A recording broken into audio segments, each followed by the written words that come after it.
agents. You have 10 seconds. 10, 9, 8, 7, 6, 5, 4, 3, 2, 1, 0.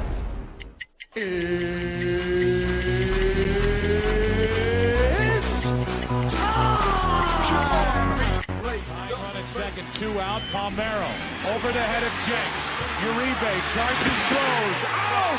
And the White Sox have won the World Series. Open, Chicago with the lead. Chicago Bulls have won their 6th NBA championship.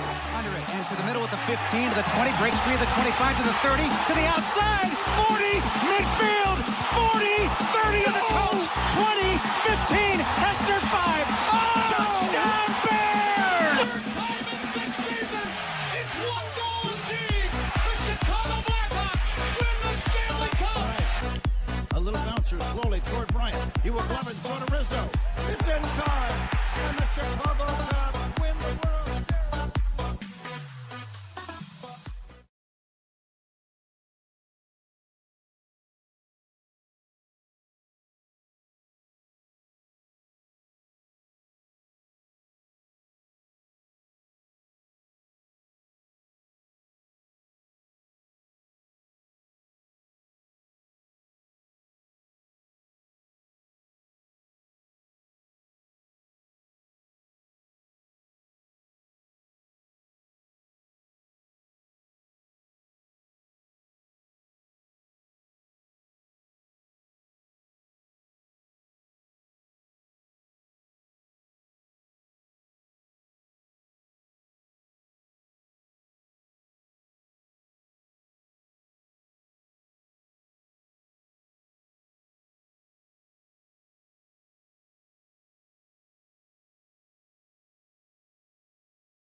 Hey, it's your boy, the SuperBack, Shawn Sierra, and be sure to follow Sports Zone Chicago on all social media platforms, on Facebook, Instagram, and our Roku channel. You can find us at Sports Zone Chicago, and on Twitter, we are at Sports Zone Shy. Also, be sure to download our mobile app so you can take Sports Zone Chicago with you on the go.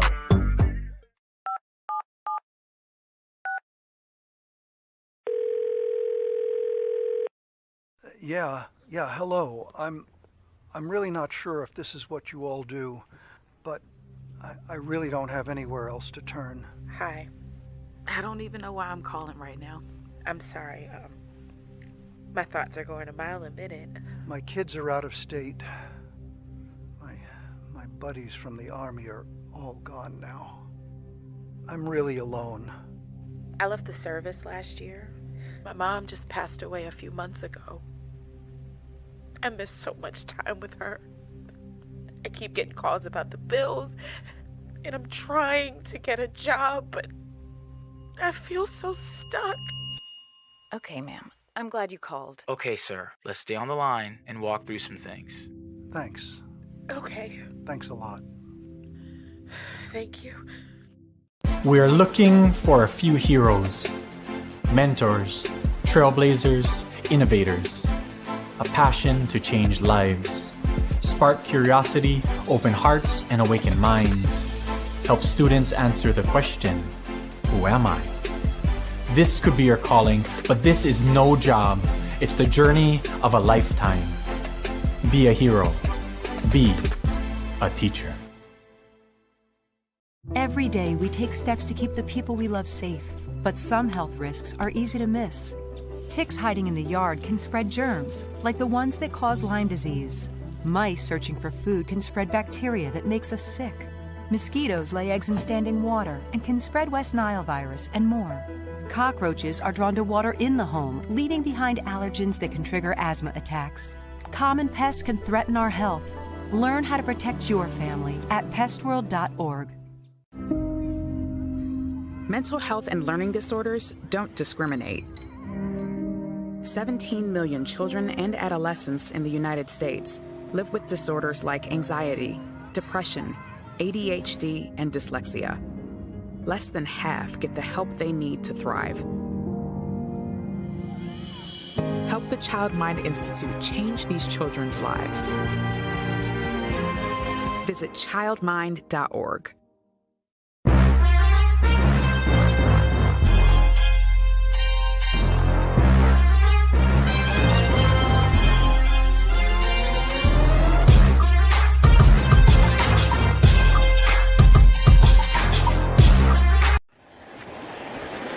Levis, deep drop off the play action, looking for something downfield, and time runs out. What a day for Travis Gibson. It's the first time they've had a run longer than 15 yards. Bears have been pretty good in the attack. Speaking of the attack, that's a big-time hit for the Bears defense. It's Terrell Lewis again. This is pretty good. Big rollout here for Bajan, and he finds a receiver in Joe Reed. Potential reps in. Bajan's going to let it loose, and it is caught! Darius Fountain. Levis lofts it, picked off! It's Braylon Trahan to seal the deal, and a second half Bears shutout. Well, welcome back to Shawn and Maya in the morning. Hopefully we got the audio issues fixed. Can you hear me now? My peoples, can you hear me? This is the big question. All right, let me know if I'm all good. If I'm all good, baby. Let's see. Aha, lovely. Good. You got me now, people? Yes. So I was having a conversation with myself. It was fun. Sometimes you need expert advice. When you need expert advice, you just got to talk to the experts, and that's what I was doing. But anyway, listen, you know the spiel. Listen, it's. I wanted to check out the text line and see what was going on and how crazy it was. Cornelius Squalls, what up, baby? Good morning, Papa. I appreciate it. Michelle Walls in the Mickey Ficky house. It is TGI Mickey Ficky Friday. My man Armando Emeterio Lara Jr., he's in the house.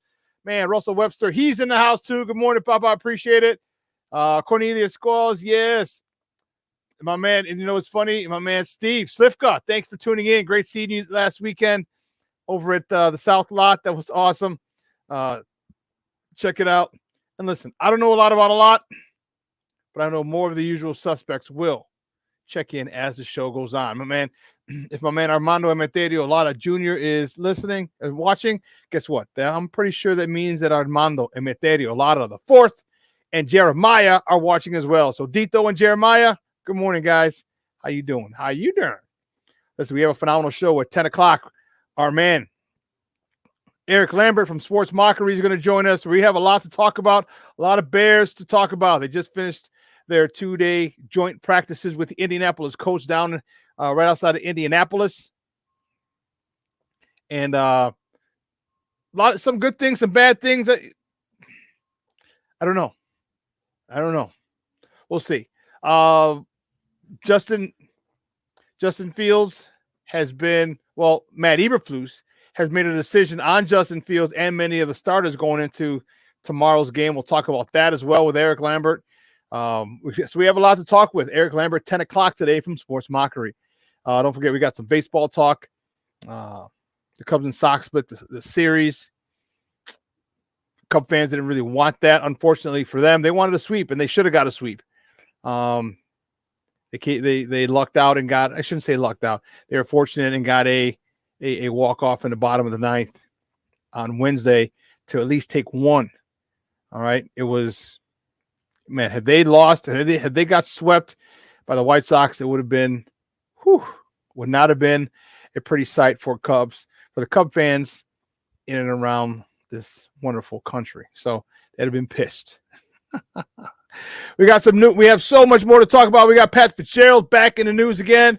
Tim Anderson back in the news again. Man, we have so much to talk about. Man, which way do we go? Which way do we go? Which way do we go? Well, you know what? You know how we do. The first segment of every show is called Top of the Morning. It won't come just when you want it.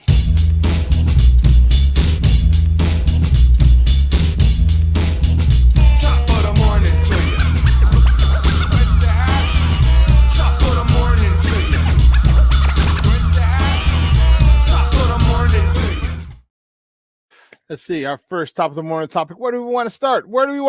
Let's see. Which way do we go? Which way do we go? All right, we'll go here. The Cubs host the Kansas City Royals for a weekend set up at the friendly confines at Wrigley Field. Jameson Taillon gets a start today. He's 7-7 with a 5.71 ERA. He's going against Cole Reagans, who's 3-4 with a 4.21 ERA. Yeah. It's if you want to see this, actually it's an early game today. It's a 1:20 start. Okay, and it'll be first pitch is 1:20, and that'll be on the Marquee Network if you're watching on the television side. And if you're listening on the radio side, it's 6:70 a.m. The score. So the Cubs are smack dab in the middle of a stretch where they need to just dominate. All right, they got 3 against Kansas City. All right, 3 against Detroit. 2 more teams that are just god awful. And then they have 3 more against Pittsburgh after that. Excuse me. Detroit, Pittsburgh. Yeah, I'm sorry, maybe 4 for Pittsburgh. After that, Pittsburgh is way under 500, 54. They're 13 games under. So they're in the middle of a stretch right now. The Cubs are. That they need to take advantage. They need to win at least 2 out of 3. They should probably sweep, because I guarantee you they weren't counting on that loss to the White Sox on Tuesday. They were not. So they got to make that up. They're in a nice stretch here. They can really gain some ground.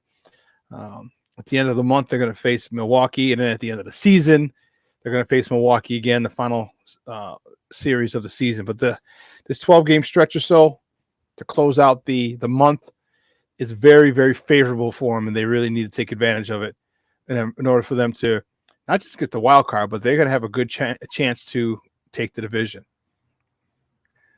Moving on to the next top of the morning topic, the good guys from the South Side. They travel to Colorado for some weed. To play the Colorado Rockies, for a 3-game set. Michael Kopech, he's 5-10, 4.58 ERA. He's on the bump versus Peter Lambert. I don't know if he's in relation to Eric Lambert, but we'll ask him. But Peter Lambert's 2-4 on the season with a 5.46 ERA. First pitch is at 7:40 tonight on NBC Sports Chicago on the TV side. And if you're listening on the radio side or on the app, because they have an app, Chicago app, ESPN does, it's AM 1000. It's their flagship station. Okay. The White Sox, I don't even know what to say. I don't even know what to say because, it's a waste of a season. It's a waste of a season. The front office has no concern for the fans. The players don't have any concern for the fans either. That's the way I feel. It's just kind of writing it out. It's kind of right. You know what it's like? Have you ever been in a bad relationship and you went away on vacation hoping it would fix the relationship? You go away on vacation and say it's a week-long vacation. First of all, it shouldn't be a week, but if things are bad. But anyway, and you realize by the second day, like, I'm done with this person. And you have 5 more days left. That's how it feels with the White Sox. The end of the season can't come soon enough. Okay. And all my attention is going toward the Bears, except for for August 25th when I go see the I Love the 90s tour with Tone Loc, Rob Bass, and headlined by Vanilla Ice. Yeah, I'm fired up for that one. And then maybe one more game just to meet up with some friends. Just say, hey, let's meet at the Sox game. We can get tickets really cheap. We'll have a couple beers, or meet beforehand, have some beers, meet after, head to another bar after. But I'm done giving them my money. I told you that a couple of weeks ago. So this season has been long. It's been painful. It's been evident that they don't give a damn about us as fans, as consumers. So bump them. And it was really cool. What's really unfortunate, they have on NBC Sports Chicago, they're talking about the influence of the Chicago White Sox logo on hip hop. This is the 50th year of hip hop. And they're interviewing a whole bunch of people, Ice Cube, Snoop, all these guys who would wear the White Sox, the White Sox hat, the black and the white hat, and how influential it is. And it sucks because I have my hat. I want to buy more stuff, but I'm not giving them any of my money. Just not doing it. We'll see. I may buy my stuff off either go to the flea market and get it either hot or counterfeits.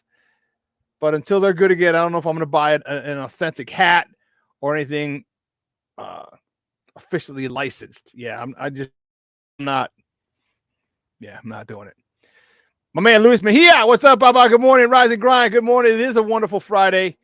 It was a brisk Friday this morning. You know what I slept in? So I washed my sheets the other day. I wash them once a week. All right. Man, who you telling, Papa? Who you telling? So I washed my sheets, and when you get in bed in fresh sheets, there's just a nice comfort, a nice feel about them. So I know this is weird. I sleep with 2 comforters, 2 down comforters. I'm really, really warm. The only thing that's exposed is my head. I sleep, my arms underneath, everything. I slept so well last night. So well. But it was nippy. It's gonna be a nice warm day today. We're gonna get up to right around 80, maybe a little warmer away from the lake. But it's gonna be nice the next few days. It's gonna be nice here in Chicago. Enjoy it. End of summer's here. Some kids are back in school already. Some of the public schools outside the city, CPS isn't back yet. You see a whole bunch of parents were taking their kids back to college. So we got 80 today, 85 tomorrow, 93 on Sunday. Thank God I'll be in my cousin's pool. 90 Monday, 92 Tuesday, 95 Wednesday, 92 Thursday. Lord have mercy.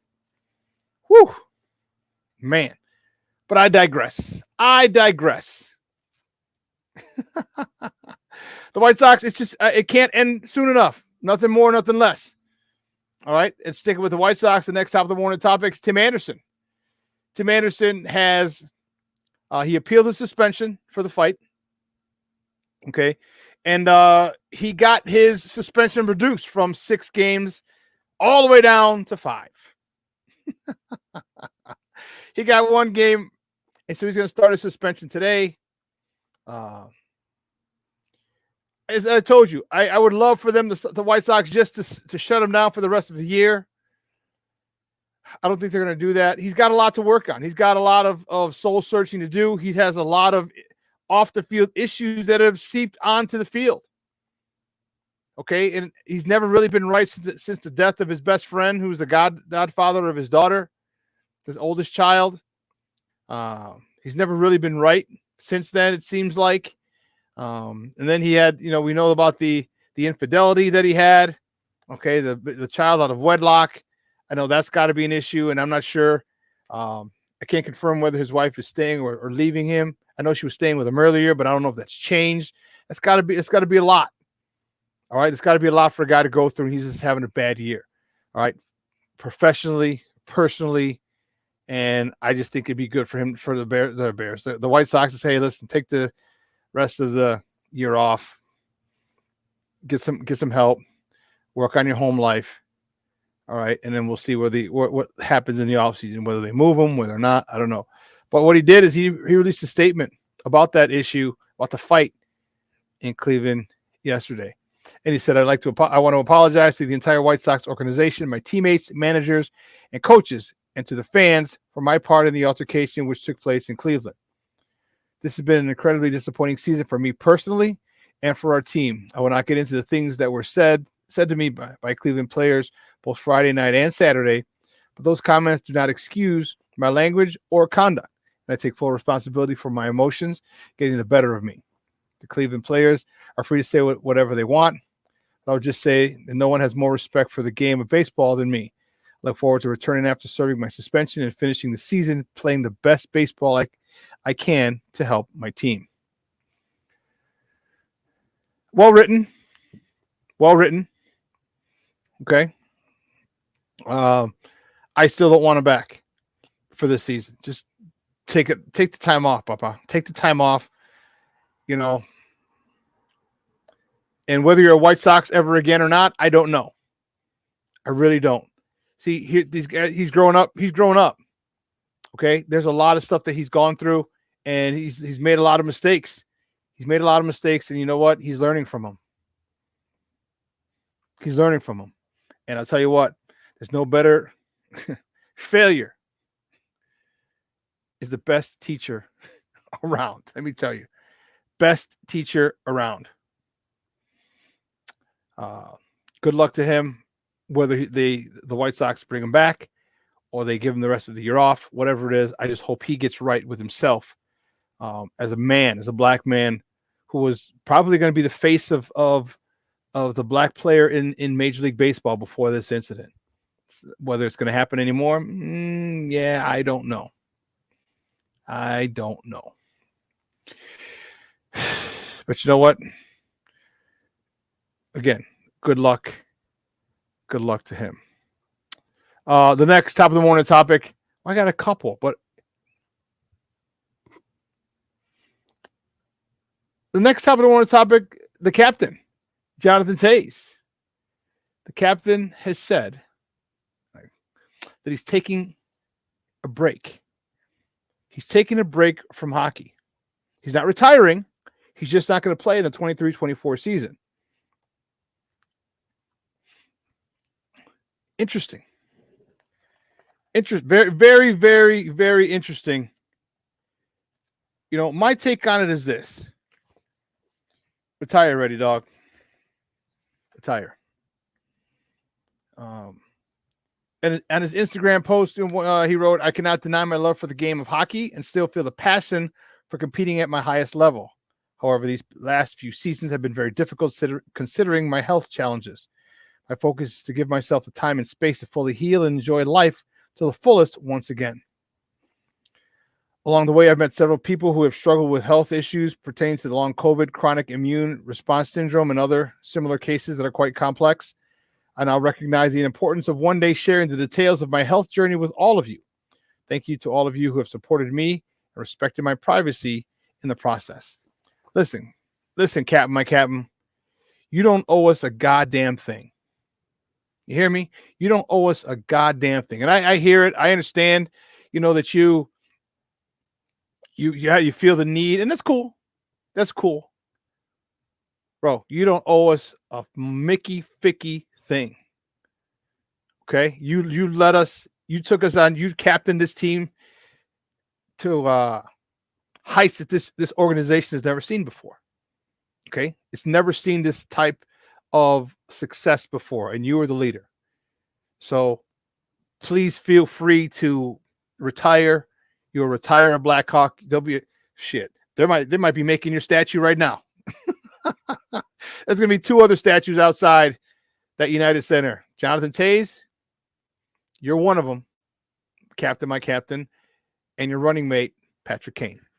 Guaranteed, those 2 statues will be outside the United Center within the next 10 years. I would say, depending on how long Kaner wants to keep playing, because they probably won't do it until he's retired. But your numbers are going to be both your numbers are going to hang in the rafters. All right, you don't owe us a damn thing. You know what? If you're having those issues, you know what? Just move on to the next phase of your life. And I tell you what, and let me tell you, there's a lot of athletes in this thread here. We all felt it. We all knew it. There was a point we didn't want to give it up. We didn't want to get it up. It was difficult for us. But at some point, you just got Father Time is undefeated. Okay, you can have a phenomenal post-athletic career, and some people said that he's kind of funny, but we always got the media and the fans kind of got the conservative Jonathan Toews, the programmed, the robotic answers, and he would just talk like this. He was Captain Serious was his nickname for obvious reasons. For obvious reasons. And I hear he's funny. Maybe maybe he may want to think about, maybe going to a pre or post, and have him open up a little, be a little, I don't know. But there's a lot to life after hockey.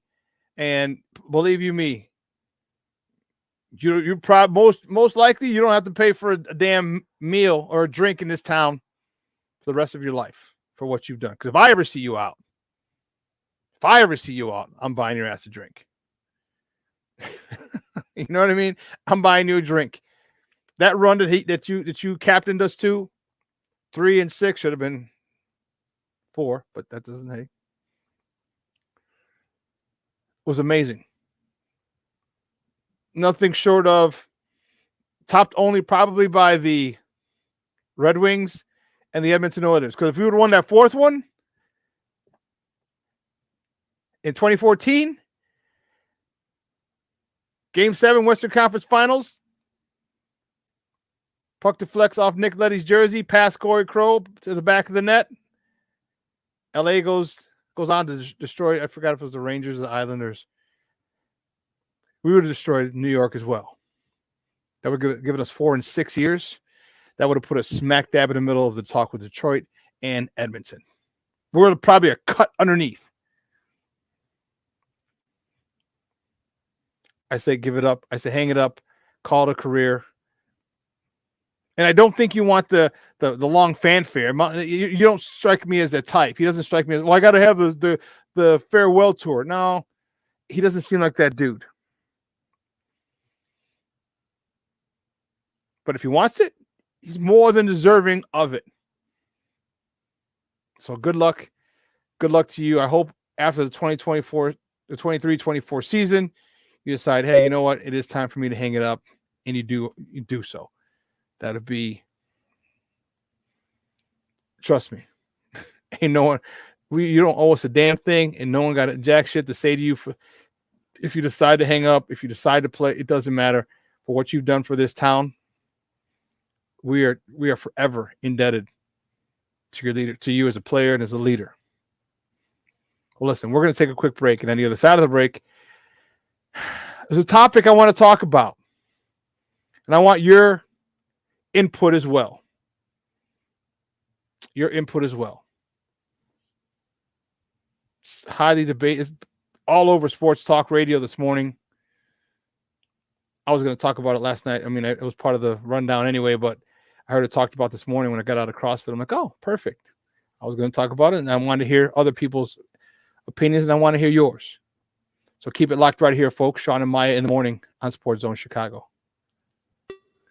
Hey, it's your boy, the SuperBack, Shawn Sierra, and be sure to follow Sports Zone Chicago on all social media platforms, on Facebook, Instagram, and our Roku channel. You can find us at Sports Zone Chicago, and on Twitter, we are at Sports Zone Shy. Also, be sure to download our mobile app so you can take Sports Zone Chicago with you on the go.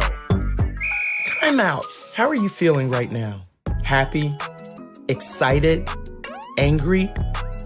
Overwhelmed? One of the best things you can do for your mind health is to name what you're feeling.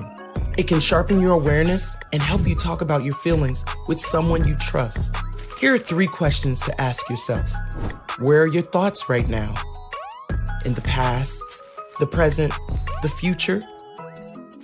Do you notice any sensations in your body? Is your heart beating fast? Is there a flutter in your stomach? Or are you fully relaxed? What do you need right now? Time with others? Time to yourself? Remember, there's power in this awareness. So find ways to identify what you're feeling today.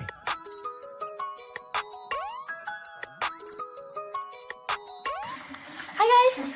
Hey. Hi, Megan. Hey, Jessica. Megan, you're a tramp. Ryan Fitch told me you guys made out. Everybody knows. He said your breath smells like garbage. And he almost puked. He says you're the most desperate girl he knows, besides your mom. How many boyfriends does she have anyway? Lots? Your makeup makes you look like a clown. That zit is huge, zit face.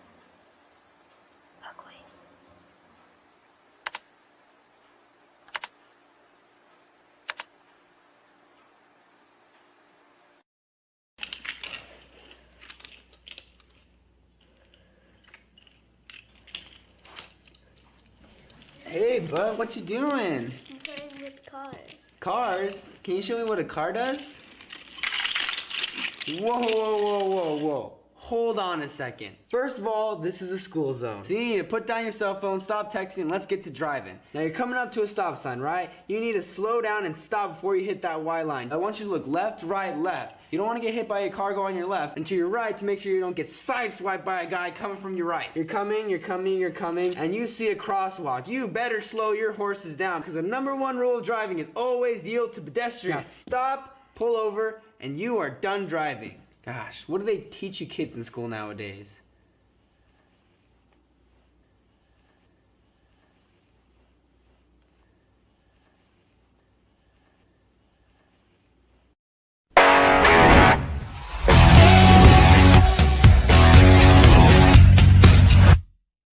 Stocky right-hander deals. The ball bounced off the body of Assad. He scrambles, picks it up, throws to first in time. Bellinger back to third, double play! For the catcher, Barnhart. Fly ball left field, pretty well hit. Back goes Benintendi. Back near the wall. That ball is gone. Pinch hit and then on. Nobody out. Christopher Morel at the plate. He's the potential winning run. Pitch. In the air. Right field. That one back. Gone! Walk it off. And Morel is the hero here tonight as he sprints around the bases. Oh, my, what a moment for Christopher Morel. Morel with an opposite field. Welcome back to Shawn and Maya in the morning on Sports Zone Chicago. Those clips courtesy of the Marquee Network, and that was Wednesday. That was Wednesday. Christopher Morel with a a moment that he will remember the rest of his life. A moment that will be etched into the history of the Crosstown Classic. This youngster who I just love this kid. Okay, I love this kid. I love the way he plays, and if you know his youthful exuberance, his wide-eyed excitement for the game, his love for the game. He just like, put me in wherever the hell you need me, and I'll play. And by the way, don't worry, I'll hit some doubles and triples, some homers. This kid is what's great. This is what's great about baseball. This young man is what is great about baseball. No ego. Okay. No alter ego. No arrogance. This kid is grateful for the opportunity to play baseball, and he loves playing it every day. He still plays baseball with the exuberance of a child. With the exuberance of a child.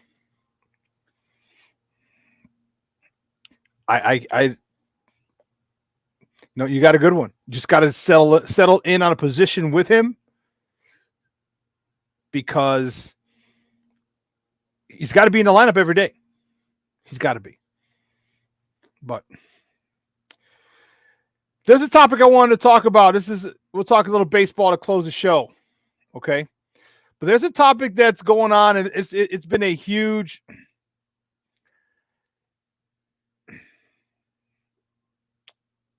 It does hurt me, Junior. It does hurt me. It does. There's a topic going on that has really, really, really ruffled some feathers. Really, really, really ruffled some feathers. And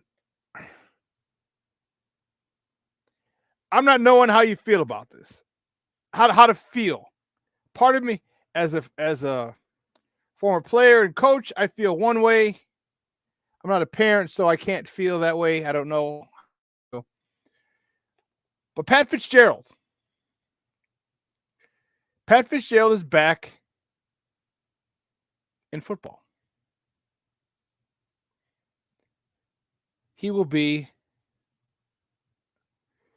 an assistant, a volunteer assistant at Loyola Academy in Chicago Catholic League. His son is a starting quarterback there.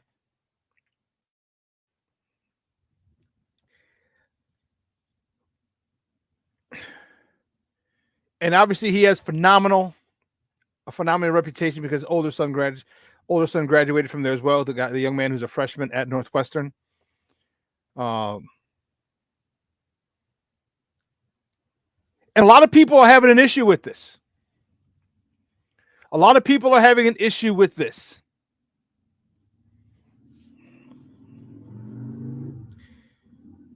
You know, I'm torn. I want to hear your thoughts in the comments. I want to see your thoughts in the comments because he's still a father. And some people called up the radio this morning and were saying one guy was a coach and a teacher at a private school and said he wouldn't touch it with a 10-foot pole. I said, okay. Other people said, why not? I personally, it's tough for me. I personally don't have an issue with it. He went through background checks. Okay, they ask for anyone, whether it's CPS, Chicago Catholic League, you're going to have to go through a background check. Okay? You're going to have to do it. But he went through that.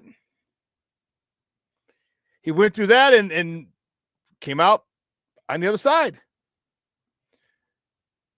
Okay, Loyola released a statement. It said that Fitzgerald completed a number of trainings and background checks and signed a code of conduct agreement required by Loyola, the Archdiocese of Chicago, in the state of Illinois. As I said, his son Ryan, his middle son, is the starting quarterback And his oldest son, Jack, graduated last year and is a freshman this year at Northwestern. But obviously he's had a relationship with these coaches. You know, he knew John Holacek, the head coach at Loyola. He was there for 17 years, 3 titles. So he has a rapport there. His kid went there. His kids continue to still go there. And he's the assistant. Some people are adamant about him not being part of the team.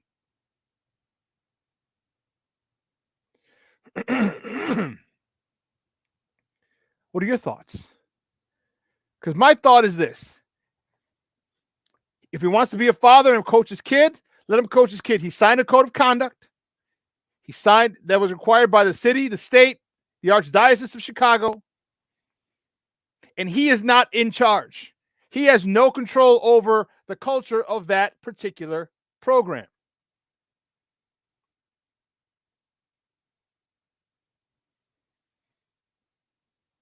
If he was just going to be a volunteer assistant, period, without his son there, then I'd have an issue. Then I would have an issue. But his son is there. He'll be working with his son. Not just his son, but he wanted to be part of, this is something that he would not have been able to do had he stayed at Northwestern. Now, granted, he would have been able to coach them once they got to Northwestern because they would have gone for free. But there's something about coaching your son in high school. And some people here may or may not have done that in the chat. If you have, let me know if you have. Or if your dad coached you in high school, let me know. A father's dream is to be able to coach their kid before they pass them along to another coach, high school or college. Well, don't worry, that was going to be in this discussion, Junior. We know how crooked the Archdiocese is. So what are your thoughts? Can he not go be a father and coach his kid? He's a volunteer, so he's not getting paid. Not that he needs it. He had tons of money from Northwestern. He is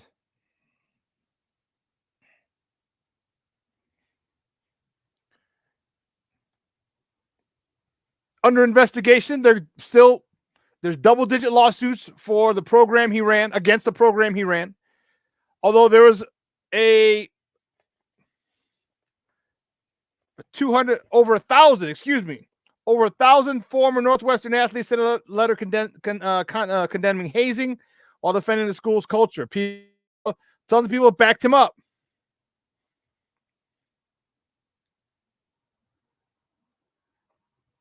Tons of people have backed him up. Steve-O says, it was very hard to do, but I'm so glad I got the chance to coach his son. And I know a lot of people that I went to high school with, their dads coached the team. When I was coaching at Curie, when I was in college, I understand it. Hell. I mean, how much more in your child's life can you be? You know what I mean? How much more can you be? He's at a level, and the transition from boyhood to man, it's a tough one. Women can't do that. All right, it takes a man to teach a boy how to be a man, and that's one of the best ways in coaching your kids in sports. But you have the issue about, he allowed that stuff to go on. He allowed this alleged hazing. He allowed the alleged sexual assault. He allowed all the things that happened under his watch. What are your thoughts?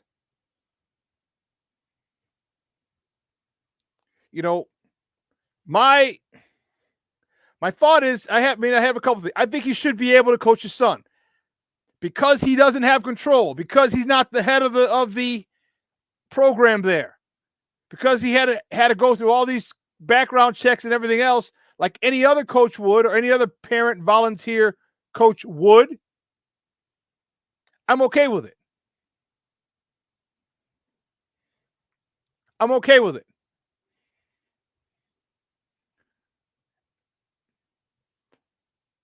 Cornelius, you say you just have to take extra precautions with people dealing with your kids.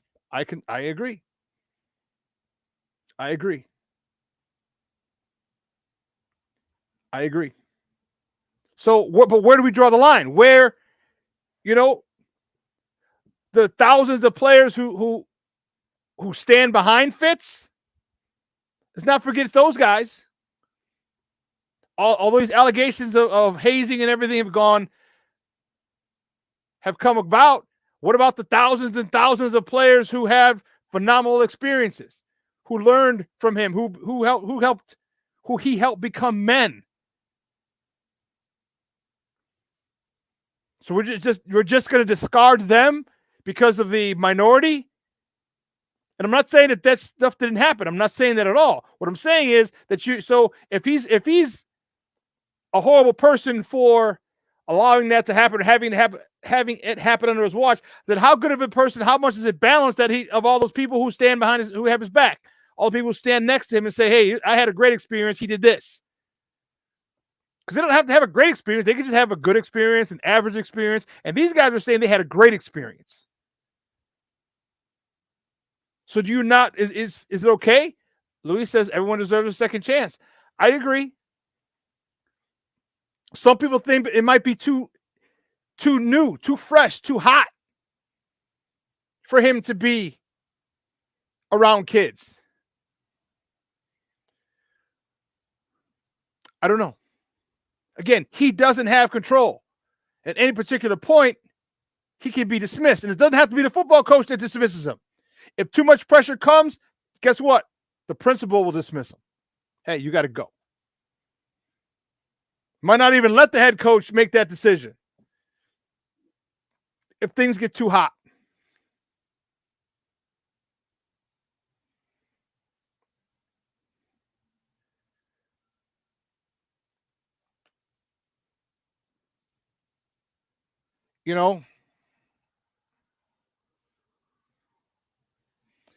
It's Junior. I thought it was funny when Jim Hendry called Patty and I and asked if Mono could go to Yankee spring training with him and his son. I remember you told me that. It's dope. But what's your thoughts?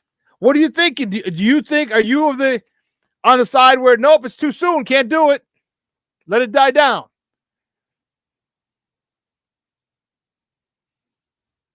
Or are you saying, hey, he's still a father? Allow him to do what he wouldn't have been able to do, at least for another 4 years, because he was going to coach his son Jack. The older one would have been a freshman this year. Is a freshman. He would have been coached by his dad here at Northwestern. And his other son probably would have gone to Northwestern 2 years later. His son's a junior, senior year, go to Northwestern. Maybe he would have gone somewhere else. I don't know. Maybe if his second son, who's a starting quarterback now, goes somewhere else. And this might be his only chance, or would have been his only chance to coach him. But there's a lot. And then, I'm not going to ignore the 800-pound gorilla in the room. This white privilege. Because if that happened to a coach in CPS, a black or Hispanic coach, that's not happening. That's not happening. He'll be toxic for a while. He would be toxic for a while. And then he'll get a job eventually, but he'll be toxic for a while.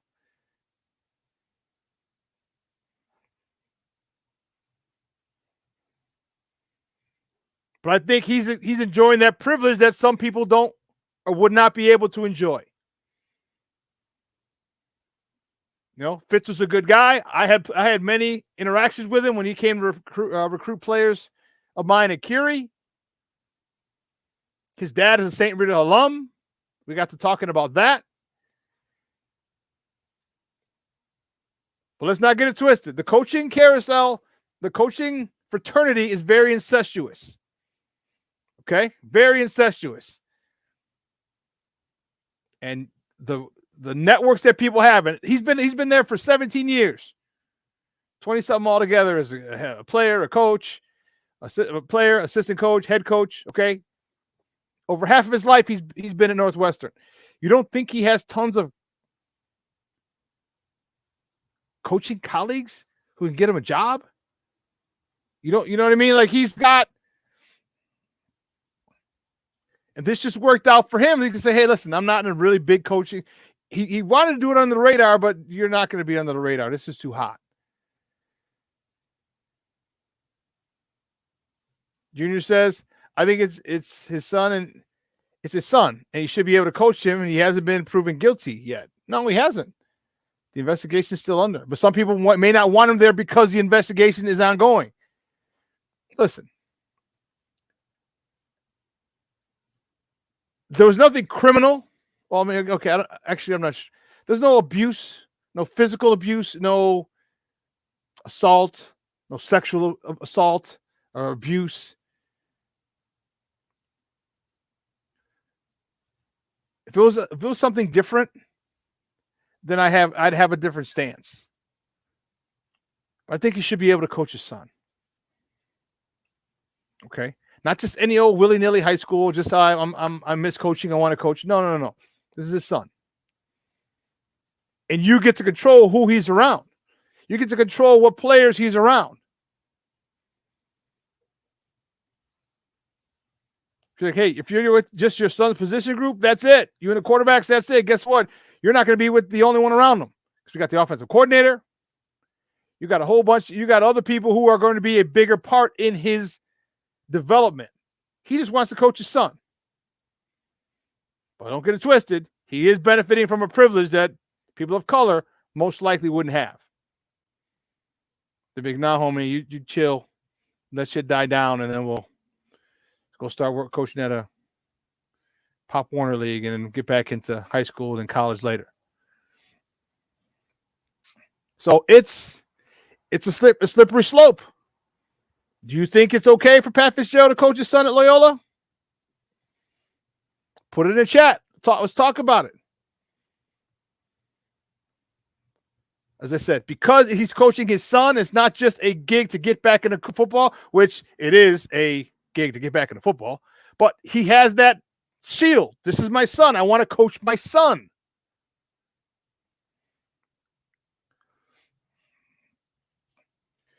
Nomad, good morning, Papa. How you doing, big dog? It's a PR move to make him look better. A free face saving job. I think so too, but also remember, let's not forget he still is a father. Okay? And even though his son goes to his oldest son Jackson Northwestern, so he would have coached him here at Northwestern had he still been there. You still don't get the you're the head coach. You have position coaches for your players, for the positions. You're not really coaching your son because you're the CEO. I think here he's got hands-on with his son. You know what I mean? He's got hands-on. He can coach his son along with the offensive coordinator who's running the show, of course. But it's a little more intimate, I would say, a little closer. You know, he's got Charlie Bliss is the offensive coordinator. All right, he was the guy at Maine South. He was the OC at Maine South. They won 4 state titles. So he's going to be running it. But Pat has a chance to really, really, really get and coach with his son. That has to be taken advantage of. And I'm not saying that he's not using that. Both statements can be true. He could be using it as a chance to coach his son, and he could be using it as a PR move. He can kill 2 birds with 1 stone. But obviously the shield he's hiding behind is, I get to coach my son. I get to coach my son in a more intimate way than I would as if I was in college. I was back at Northwestern because the quarterback coach and the offensive coordinator at Northwestern are going to be coaching my son. I'm going to be overseeing everything else. Here, he can be with his kid. It's crazy. You have your opinion, I have mine. There's a lot of people who say, you know what, he shouldn't be around football for a while. There's other people who say he should be allowed to be a dad. Let's not forget, he still is a father, and these are his kids. And these are the crazy points of his life. And a big curveball just came his way. Why not allow him to have some semblance of normalcy? Why not?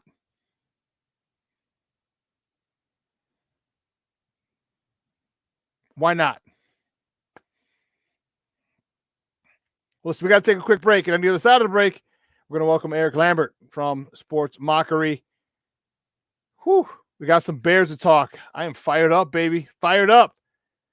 So don't go anywhere, folks. Keep it locked right here. Shawn and Maya in the morning on Sports Zone Chicago.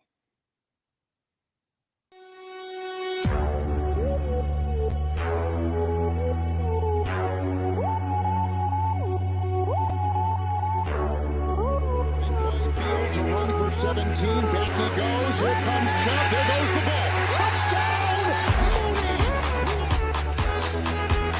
Jones will walk at the left tackle, time for Fields, now he'll accelerate to get the first down, great tackles, and he's off to the races, and we got a terrific block. For every generation, it has started with the call to serve. Discovering the purpose and the belonging earned with the title. Learning to dig deep and push through adversity together. Defending our nation and its people. It is a life of great worth and reward. But Marines are never really finished serving. Their commitment comes full circle, visible in communities across our country. This is Semper Fidelis, always faithful, always Marine, marking a path for the next generation. So I've come up with the family emergency plan. Great. What is it? It's difficult to talk about, so I'm not telling you. How will we know what to do? You won't. I'm so glad I won't have to remember anything. And me too. Thanks for this, sweetie. Talk to your kids about who to call, where to meet, what to pack. Search Ready Kids at nyc.gov or call 311. This year, my mom got me the perfect bag for back to school. These colorful binders help me stay organized. These headphones are just what I need for studying.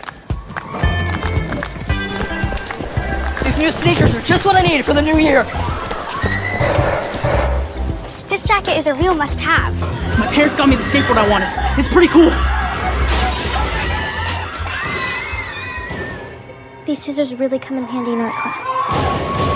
These colored pencils, too. These new socks? They can be a real lifesaver.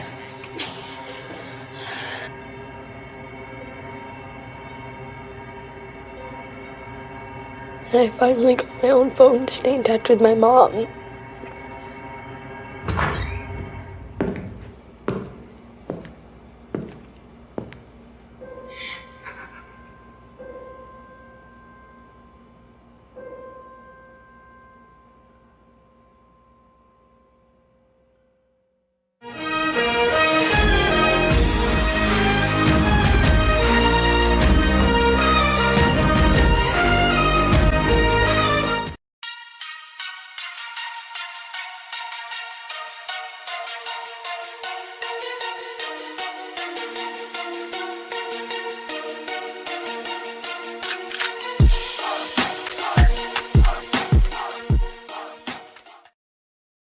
Welcome back to Shawn and Maya in the morning on Sports Zone Chicago. That clip courtesy of the Chicago Bears.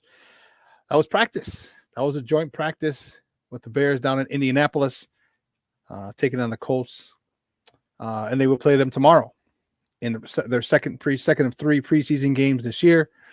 And it was Coach. It was something that Coach Eberflus really liked. You could tell he was fired up about it, and I like it too. I love when I was coaching or when we were playing in preseason where we got to go and we got to bang heads against somebody else.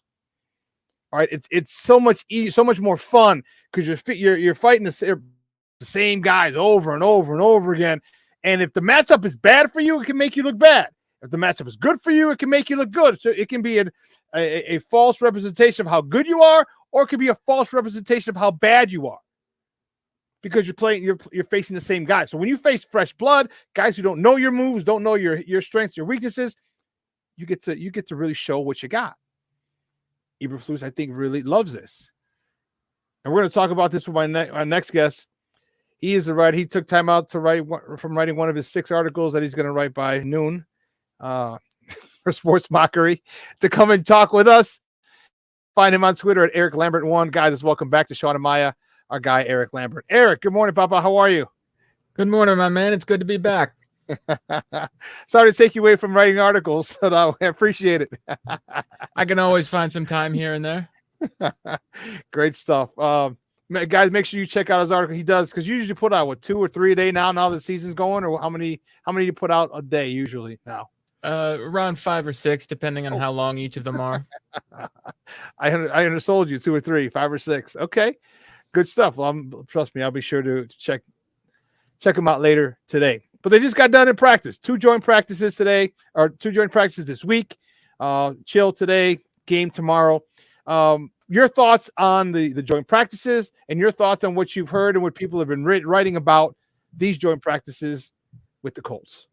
Extremely valuable. They got a ton of great reps against a lot of good players on that Colts team. I know the Colts weren't very good last year, neither were the Bears, but the Colts still have a lot of talented players. The Bears got to practice against them. A lot of guys stood out in a positive fashion. Pretty much everybody on the defense, apparently played pretty well. The pass rush was creating havoc on Anthony Richardson. They picked him off a couple of times. So it's always great to hear that, especially knowing that a few of their guys still aren't there, Tremaine Edmonds being one, and, Yannick Ngakoue, I don't know how much he played, but, he probably got some reps in there, but not too many because they're still ramping him up. So to hear the defense play so well is always encouraging, especially after last year. Offensively, Justin Fields in 7-on-7s looked probably the best he's ever looked in that particular drill, considering how he looked last year. So it's always great to hear that. 11-on-11s, he had some mishaps here and there, but by the sound of it, Eberflus was a little frustrated with the offensive line because they weren't blocking adequately for him at times. So it sounds like they still got some work to do there. And I can understand that being the reason why Eberflus is deciding to keep Justin Fields on the sideline in this upcoming game against the Colts on Saturday. Yeah. Plus, he might have said, "Hey, we got enough good reps." And he also there was one play where I was reading a couple of accounts where Justin Fields got hit kind of late. Most likely would have been a roughing the passer calling the game. Mm-hmm. And so since he got those 2 days of good reps, like, you know what, we don't need it. There might be some underlying thing between him and somebody else, or someone trying to make a name for themselves. Let me just hold him back. We got the work in, which is most important. So maybe that probably played a factor as well. Give me your thoughts. First person they put back for punt returns when they were practicing special teams was Bayless Jones. I understand why in normal circumstances you would bench him after all that he's been through, but one thing I do appreciate about the Bears is they're patient with their process, and they've always proven that. They're willing to give the player the benefit of the doubt because he's young, he's still learning because he didn't punt return much in college. He's still learning how to track the ball in the air and all that sort of stuff. His hands seem to have improved. He did have a couple of long bomb catches in the same practices, so it's not necessarily his hands. I think the problem with the most recent muff, he didn't track the ball well, and I think that's what led to the muff in the first place. And I think Eberflus was on top of him the moment that happened, telling him that you got to be careful with something like that. So he's still learning, and I like that they're willing to give him a little more leeway, give him a little more long leash. But if he makes one more mistake like that, I think they're probably going to end up replacing him on punt returns and just keep him, squarely as a kick return guy. But, I really appreciate what they're trying to do here. They've always maintained that they want to have a developmental process, and that requires patience at times when kids make mistakes. So, I really think they're doing it the right way, but it's up to Bayless to make the adjustments necessary to stop making those mistakes. Does he have a shorter leash than most because he was 34 when they drafted him? So no, he was 25 when they started when he last year to play the season. That was his first year because he bounced around so much, took the COVID year and a whole bunch of other stuff. So he was a lot older than most people. How much shorter is his leash because of his age? It's a fair question, but I think the Bears don't view his age in that way. I think they view him as a second-year player rather than a 26-year-old player because they have to view him from NFL terms of experience, which is a valid way to do it. So I don't think they view him that way. I do think they understand that his window isn't as wide as it is for players who are coming into their second year, but at the same time, they understand that they also need to be patient because this isn't a 26-year-old who usually has 4 or 5 years of experience. This is only his second year. So I do think that they're approaching it that way. And that's probably the right way to do it. And I do think he's probably going to be better this year. He seems to have improved in training camp despite, the recent mistake, but I do think his leash is shorter on punt returns specifically because of what happened in that first preseason game. Yeah, I agree with you guys. We're joined by Eric Lambert from Sports Mockery talking Chicago Bears football here on Shawn and Maya in the morning on Sports Zone Chicago. Talk to me about this running game. All right, there was rumors and about possibly getting rid of D'Onta Foreman if somebody needs a running back.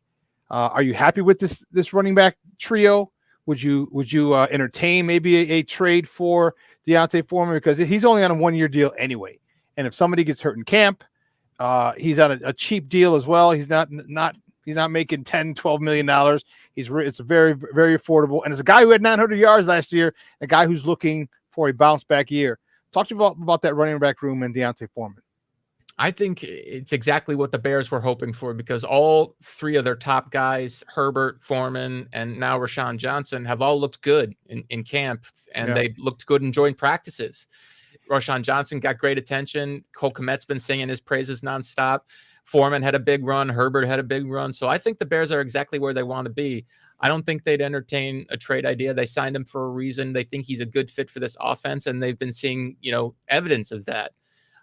You have to remember with the wide zone, it's a run-based offense, so you need a stacked running back room for it to work properly, unless, of course, you have a feature back like Clinton Portis, Terrell Davis, one of those types of guys. But otherwise, you really want a stacked deck so you can, just run waves of these guys at the opponents and just wear them out. And eventually play action's just going to kill them over the course of a game, which is what they want to do. So maybe if somebody makes a ridiculous offer for Foreman, they might entertain the idea. But otherwise, I think he's really set in stone as one of the primary rotational guys that the Bears want to run with. What about this offensive line? Nate Davis still hasn't practiced. His uniform fits. He was in uniform, doing a little one-on-one stuff. But he hasn't been, and then now Cody Whitehair has some issues. What about this offensive line? And, Justin Fields had some pressure over these couple of days in practice. Is this offensive line? Is it just part of them growing and gelling? Because Nate Davis hasn't been there. He's still not playing. Ja'Tyre Carter is getting his reps. Talk to me about your concern with the offensive line. I know we still got 1-2 more games to go in preseason, but is it a concern for you, this offensive line, that it hasn't been gelling as much? Or are you cool because the running backs have been breaking off 3, 4, 5, 20-yard runs like Rashawn Johnson did in the first preseason game?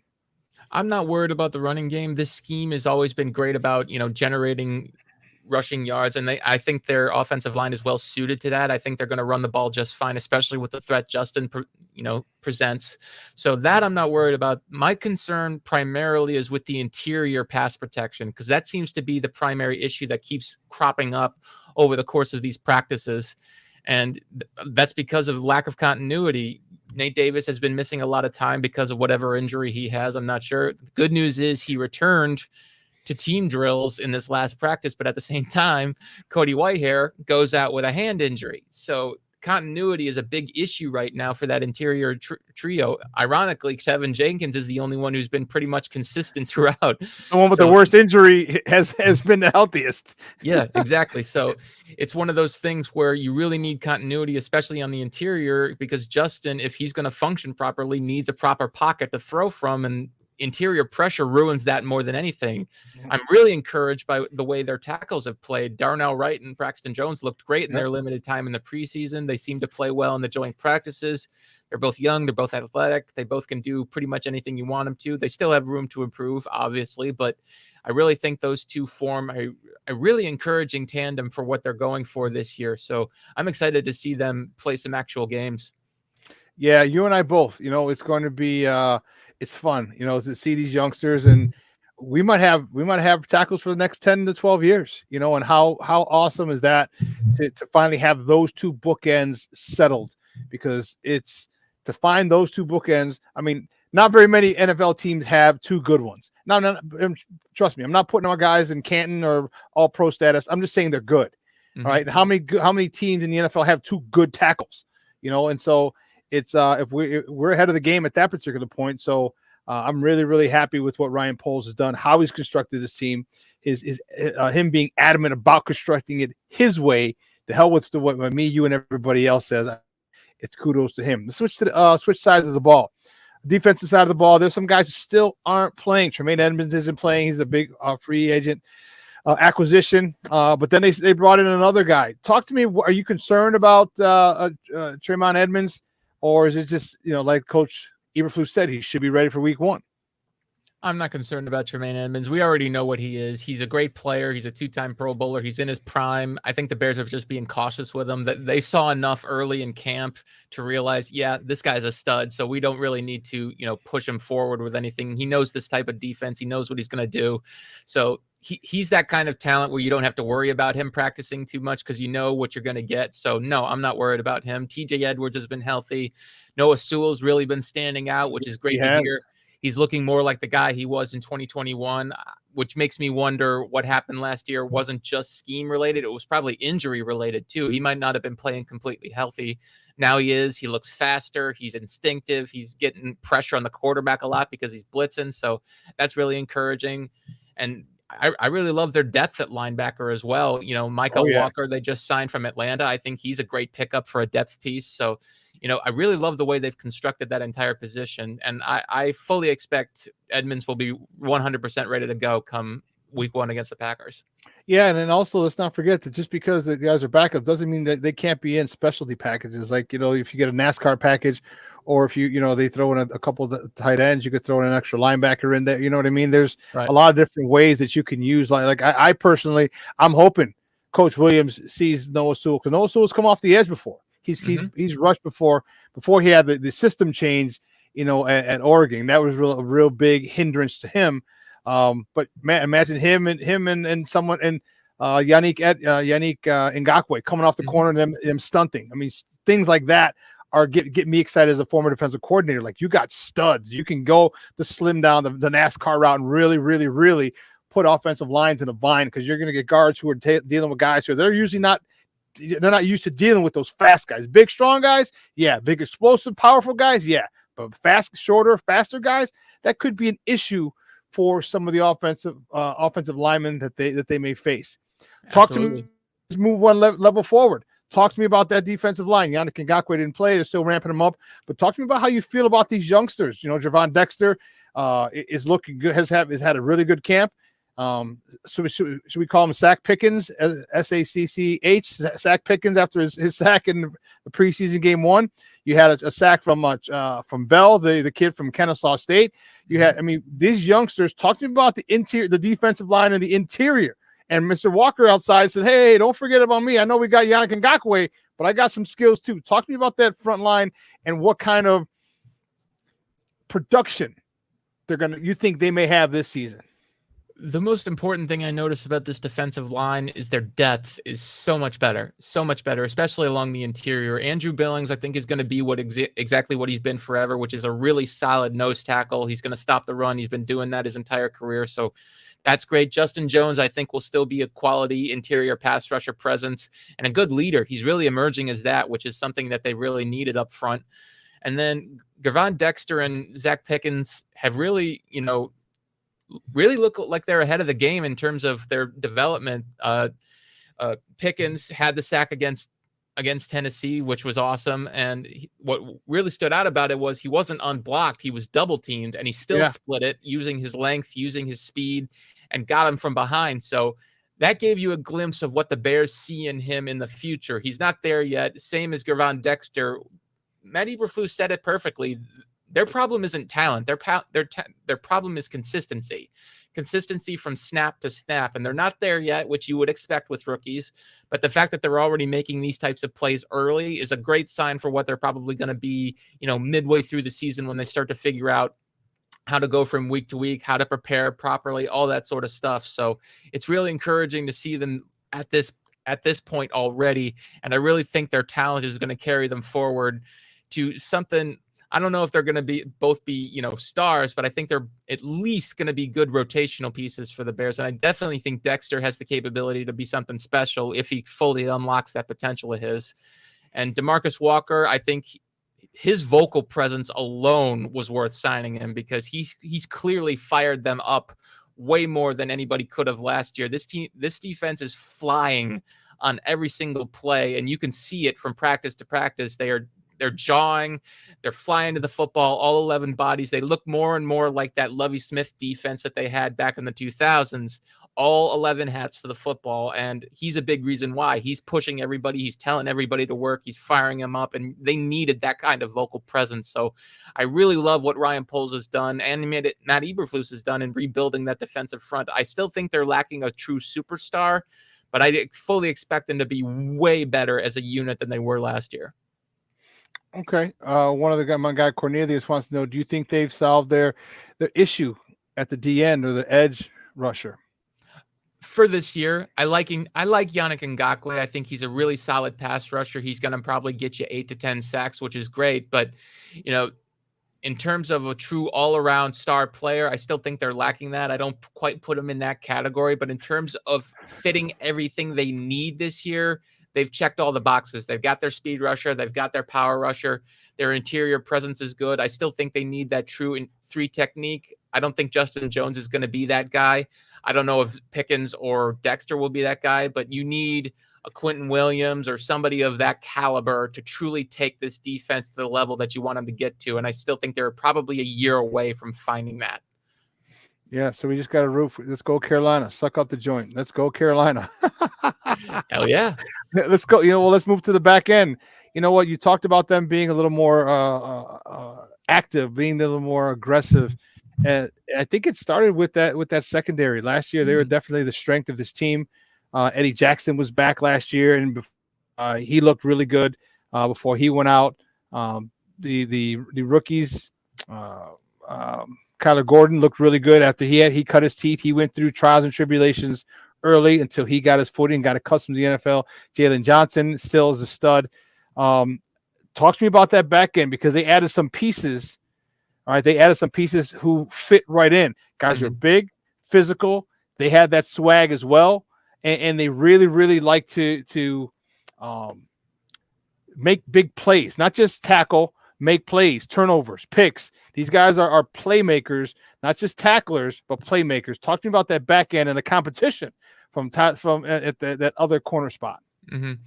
I genuinely think the secondary is going to be the strength of this team. They have so much quality young talent back there now. Jalen Johnson's still a quality corner that hasn't changed. Eddie Jackson, we saw last year, 4 interceptions in only 12 games. So he's still at that Pro Bowl level, despite, the unfortunate drought he went through the previous couple of years. So that's great to see. Jaquan Brisker, right out of the gate, was playing like a stud, 4 sacks, a big time interception. I think he was second on the team in tackles, so we know he's going to be good. Kyler Gordon's probably had the best camp of anybody this year. He's been playing out of his mind. In the most recent practice in one-on-ones, he had a great interception during one-on-one drills, so he's playing with so much confidence. And then now you got Tyreek Stevenson, who had the best game of anybody in the first preseason opener against the Titans, 7 tackles, big-time pass breakup, tackle for a loss.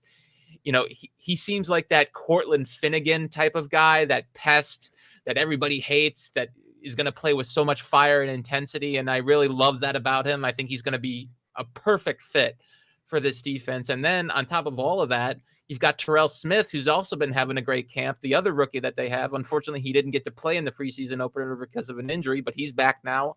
I expect he's going to play against the Colts. So you've got depth. You've got athleticism, you've got intensity, you've got, physicality, you've got everything you could want in a good secondary. So I'm excited to see what they do this year. Man, you, me, and the rest of Bears Nation are really, really excited about it because the again, the attitude and the swag, the confidence that they're playing with, they might not be as, I don't want to say talented. They might not have gelled yet, like the way they're going to gel by mid-season toward the end of the season. But man, you make one mistake. You make one mistake with his defense. You miss out. You screw up a stunt, a TE stunt, an ET stunt, and these guys are getting your quarterback quick. That ball's probably going to come out sooner. If it does, these guys are all over it. I love the fact that the ball hawks are ready. I love the fact that they waited. Had to wait last year. They were still making plays last year. Not so many picks, but still making PBUs and pass breakups. For those who are not sure, when they had no pass rush.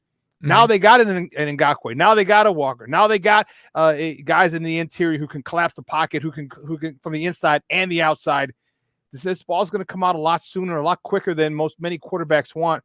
And these guys are just are hungry enough and aggressive enough to really, really make the offense hurt and give Justin Fields short fields. No pun intended. Talk to you about speaking of that guy, Justin Fields. Your thoughts on him, his connection with DJ Moore so far, and his other wide receivers. We didn't get to talk to him, and I want to talk about him for a second.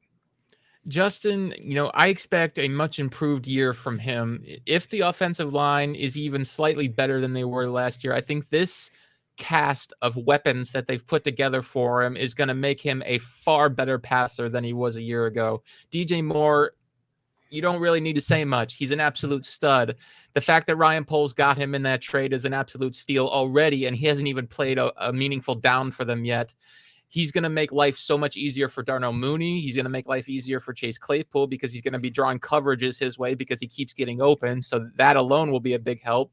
Robert Tonyan, I think, is an underrated addition because of his pass catching ability. So now you've got two tight ends who can, catch the ball, especially on third down in the red zone. So that increases, the quality of their weapons in that regard, because I think red zone was a big problem for them last year.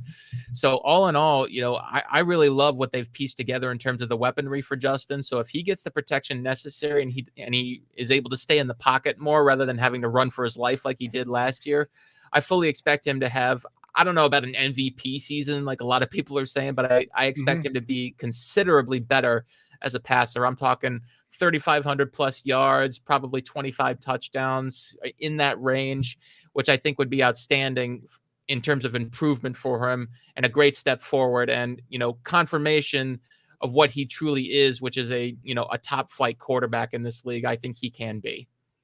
Yeah, we're similar. I had 32 to 3,500 yards. The only reason I think it won't be more is I think that they're really going to force the issue on the ground. I think they're going to make sure that they really, really pound the ball and really force the defense to show their hand and bring another guy in the box before they do that. But 32, 3,500, I said 20 to 25 TDs.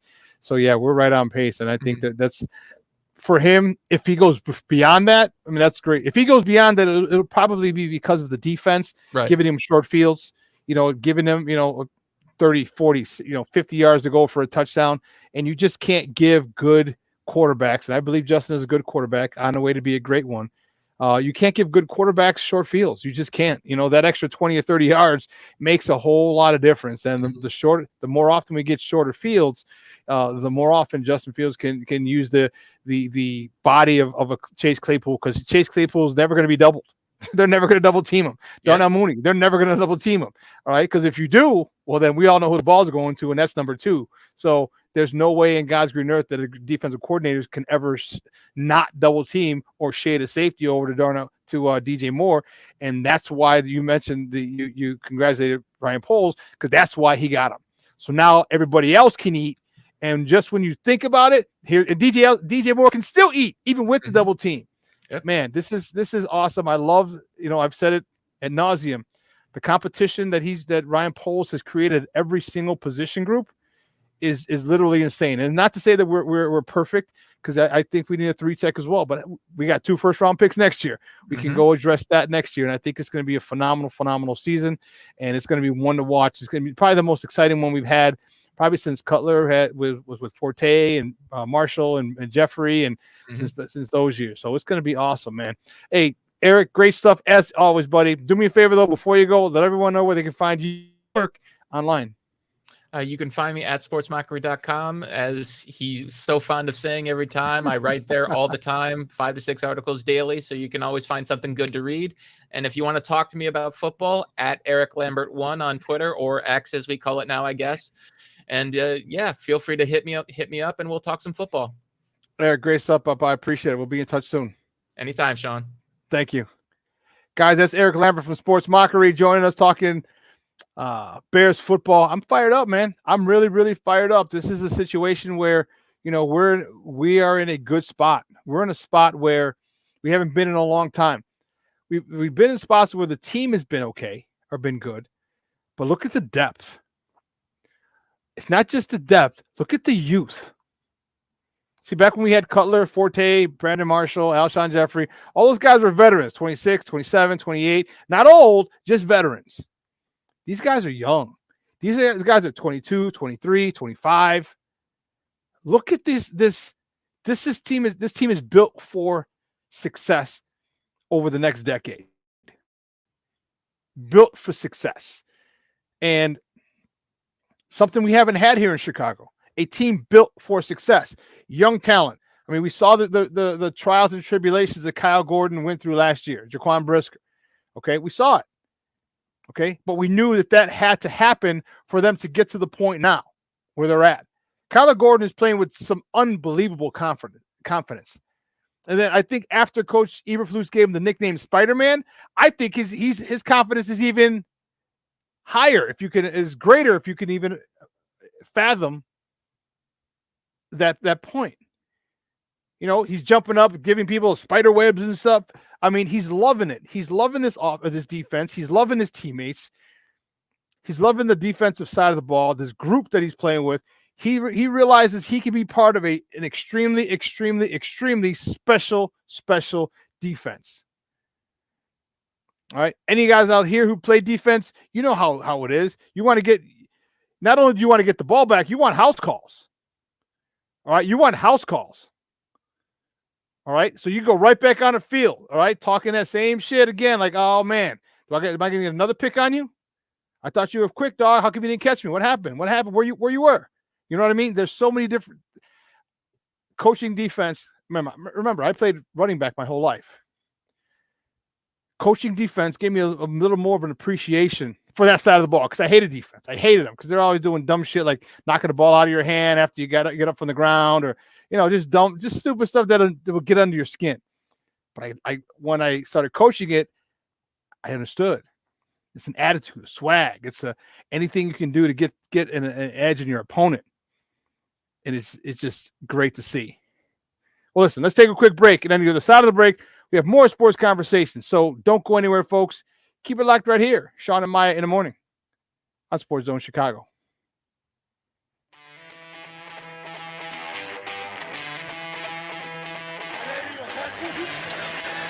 Off the fake. Fields against the grain. Finds Jesse James. Field. With time. Delivers down the field.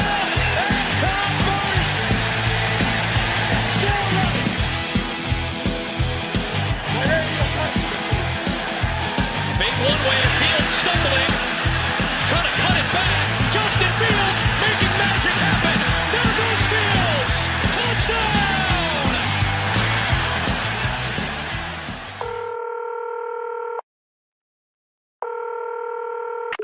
911, operator 901. Where's the emergency? 127 Brynmere. Okay, what's going on there? I'd like to order a pizza for delivery. Ma'am, you've reached 911. This is an emergency line. Large with half pepperoni, half mushroom. You've called 911. This is an emergency line. Do you know how long it'll be? Okay, ma'am, is everything okay over there? Do you have an emergency or not? Yes. And you're unable to talk because... Right. Is there someone in the room with you? Just say yes or no. Yes. Okay,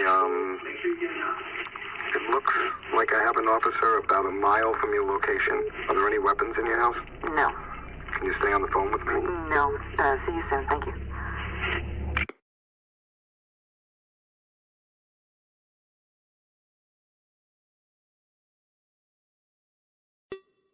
Hey, it's your boy, the SuperBack, Shawn Sierra, and be sure to follow Sports Zone Chicago on all social media platforms on Facebook, Instagram, and our Roku channel. You can find us at Sports Zone Chicago, and on Twitter, we are at Sports Zone Shy. Also, be sure to download our mobile app so you can take Sports Zone Chicago with you on the go. When I'm flying, I put my helmet on, my visor down, my mask up. You don't know who I am.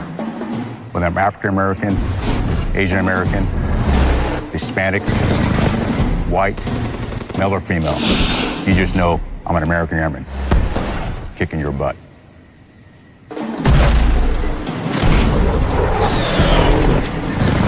I'm General C.Q. Brown Jr. Come join us.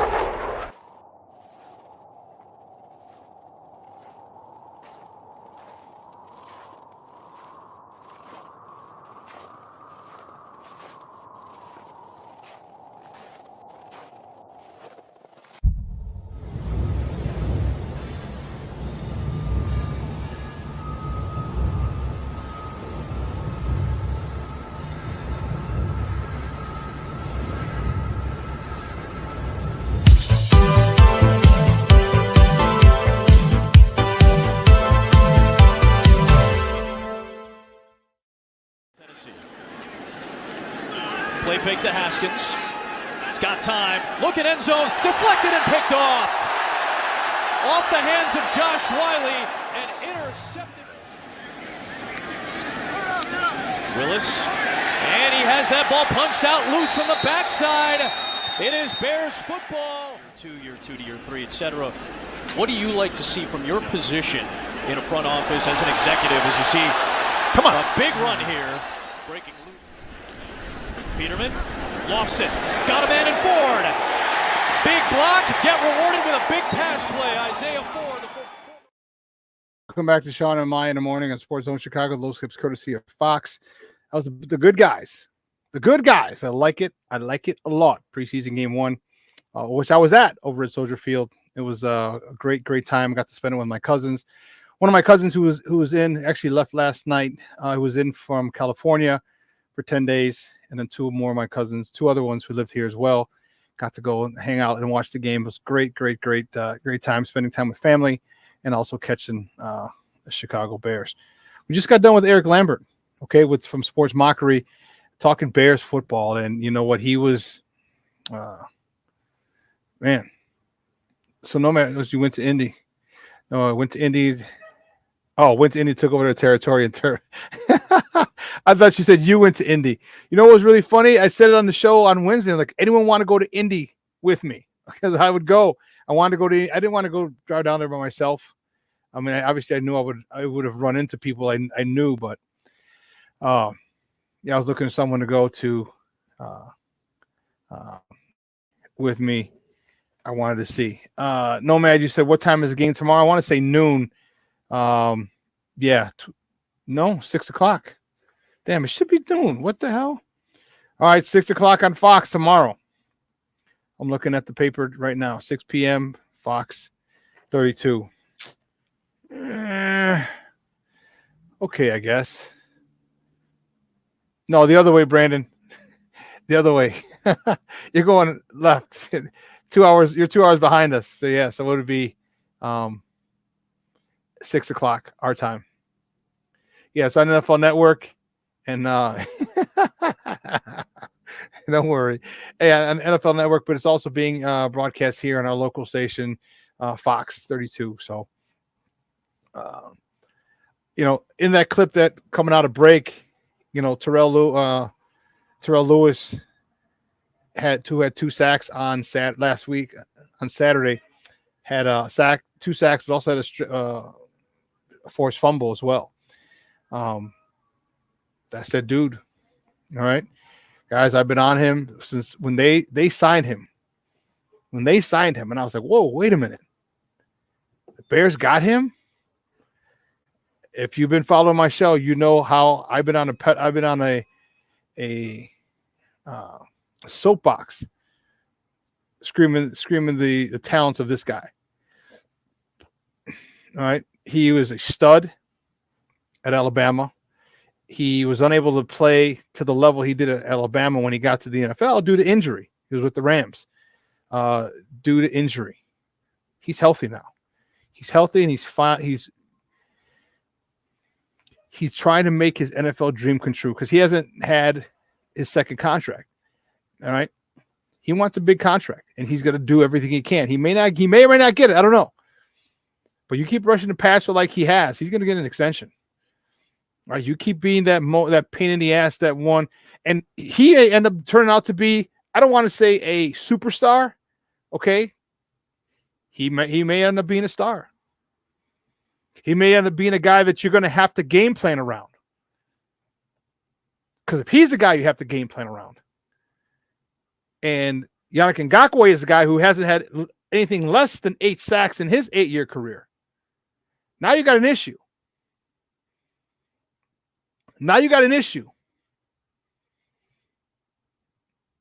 You know, he has all the talent. He has all the tools. Can he put it together? Is this a system that he thrives in?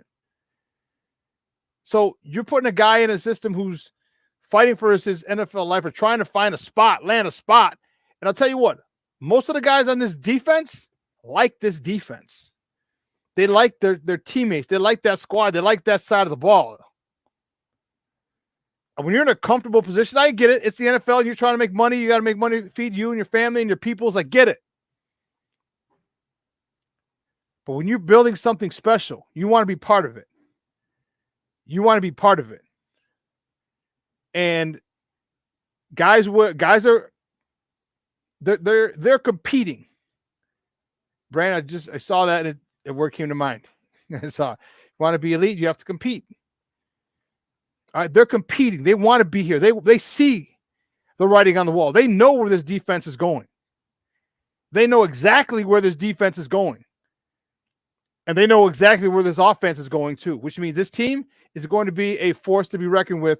Most likely next year, they're going to be one of the favorites in the NFC. And if you can get the Terrell Lewis coming out of Alabama, now maybe you don't have to go address the edge rusher position, or maybe you do, and now you got 2 studs. What if Yannick Ngakoue wants to stay here? What if he's like, man, I found a home? He's been on 4 teams, 5 teams in his 5-year career, 3 teams in his 5-year career. Maybe he wants to stop freaking moving and settle down. And maybe he vibe with these people, with this defense. Maybe he vibe with Eddie Jackson. All right, Kyler Gordon, Jaquan Brisker. Maybe he just vibe with them. You know what I'm saying? And he's like, you know what? I want to stay here. And imagine that if Terrell Lewis can get back to where he was as coming out of Alabama, and Yannick Ngakoue signs an extension, and you go get another edge rusher next year, and a 3 tech. Come on, man. Now you're cooking, and they're playing with house money. That defense is going to be something nasty, and they're all young and all under contract for a long time. Well, probably 3 to 4 years if you're drafted. 3 years, maybe 2. But you got this defense together for a minute. There's so many good things going on about this, and it's really got me excited.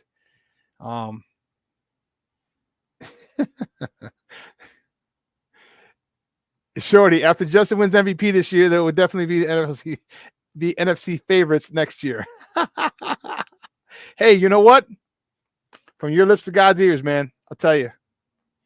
And you know what? I am not putting it past him. I'm not. Because here's the thing I don't think it's a big, crazy take.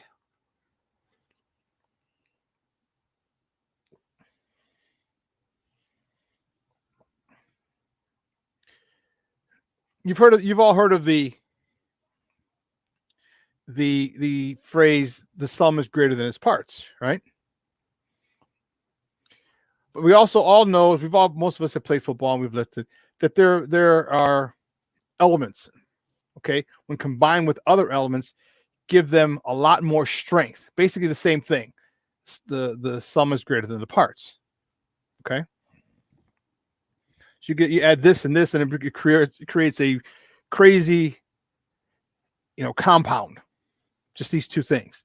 And separate, they're nothing. Okay, or they're minimal. The Justin Fields, DJ Moore combination, 1-2 punch, is going to be that exact situation. Okay. Justin Fields, it's been 2+ seasons. Well, 2 years ago, he was at Ohio State. It's been two and a half years since he's had a receiver like DJ Moore. He had a shitload of them at Ohio State, don't get me wrong, but he hasn't had one since. DJ Moore hasn't had a quarterback in his career in the NFL like Justin Fields. Those two together, it's going to be magic. It's going to be magic. We've seen it in practice. We saw it in the first preseason game. Wait. The play, and remember, people have argued about the question about the talent or where you would want to place DJ Moore. Well, he's the number one receiver, but he's not a Jamar Chase. He's not a Tyreek Hill. He's not a whoever else you want to put in there. How do you know that? How do you know? Because Jamar Chase has his college quarterback. So he's got a lot of years with him. And a great quarterback he is. Give DJ Moore a great quarterback like Justin Fields. Who knows what he can become? Who knows how great of a wide receiver he can be? So when people are saying, well, DJ Moore's in that second tier of number one receivers, or but his production alone with the quarterbacks that he's had should put him in the top tier of wide receivers, hands down. Because you give Jamar Chase, you give Justin Jefferson 7, 8 different quarterbacks in 5 years. Do they have the same numbers as him? Do they still average 1,000 yards a season with those under those circumstances? Me personally, I say no. Not to say that they're not great. I just don't think that they're blowing the roof off this thing if there's no consistency at quarterback for those guys. DJ Moore's done it with inconsistent quarterback play his entire 5-year career. And not to mention, Brandon, dude, I was just about to say this, my man Brandon from the left coast. In addition to, and we talked about it with Eric, in addition to, you got Chase Claypool, who's 6'4" with a 38-inch vertical. So now what are you going to do in the red zone? Oh, by the way, you got Robert Tonyan. Oh, by the way, you got Cole Kmet. And by the way, let's not get it twisted. You still got Tyler Scott. You still got Bayless Jones. All these guys can score. Get them a little crossing routes, chase them. But you got a solid number 2 receiver like Brandon saying here. Whether it be Darnell Mooney, whether it be Chase Claypool just going up and get it in the red zone or for key third downs, you cannot double team Chase Claypool. You cannot. Because if you don't double team DJ Moore, it's going to him. And and he showed you. He's shown you. Give me the damn ball. Because I'll make a damn play. He's shown you that. He's not a guy, and this is why it's so important that pick, because you don't have to worry, can he be great? You're not drafting him saying, can he play at the next level? He was great at this level. And we saw that.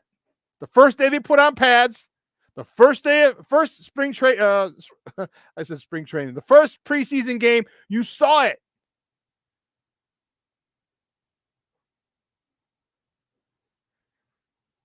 This is going to be disgusting. What are you going to do? And let's not forget Bayless Jones and Tyler Scott running little crossing, little pick routes, underneath routes. Get it to them and have them run? Come on now. I told you, I would love to be Luke Getsy. You have tons and tons of talent. I would love to be Coach Williams. You have tons and tons of talent. How creative are you going to be? How creative are you going to be? Offensively, defensively? And defensively, I mean, on third down, you're not going to first and second down. All right, you're stopping the run. You stop to run a first down, probably going to run it or maybe pass it because they're 2nd and 8. You keep teams in 2nd and 8. The teams are going to want to run the ball 2nd and 8 a lot. They're going to want to get some of that back so third down can be minimal. These guys, Brandon's you're going to make me buy Madden today so I can start repping this how the season will play out. Oh my God, man. Yeah, DJ as a decoy because he commands 2 people, period. Are you going to be the defensive coordinator that decides not to double team him? Are you going to be the defensive coordinator who decides not to shade the safety over his way? Is that going to be you as a defensive coordinator? And then he beats your ass. He just destroys you because you didn't have the safety. You didn't have him bracketed. You didn't have the safety shaded over. They're going to look at you like, what the hell were you thinking? This is DJ Moore.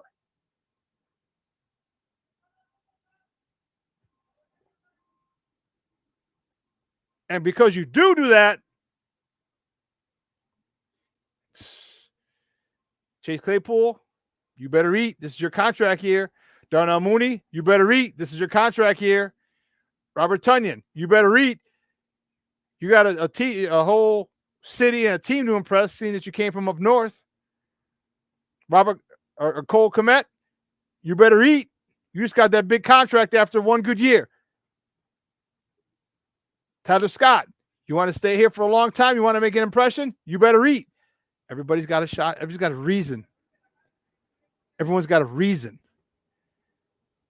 And that's got me excited. Man, DJ as a decoy. You know, and I'm a little sad, but then again, I have to take it with a grain of salt. You know, you get everyone. It bugs me when you get these non-football people. It bothers me, and I know I say that a lot. But they know how to get clicks. Oh, Justin Fields is 6 for 6 in 7-on-7. Justin Fields is this and this. 7-on-7. It's nice, but there's no pressure. Okay? They're running vanilla. The basic foundation of this offense is what they're running in these team practices.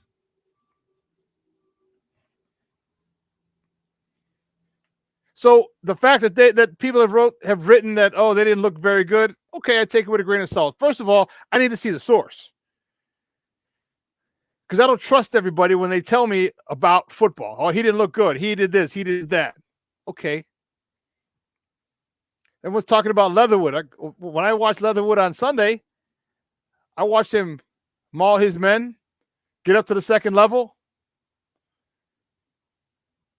And people are talking about, oh, Leatherwood might be cut. I'm like, why? Not from what I saw. And believe you me, I'll take my analysis of football over most people, just about everyone.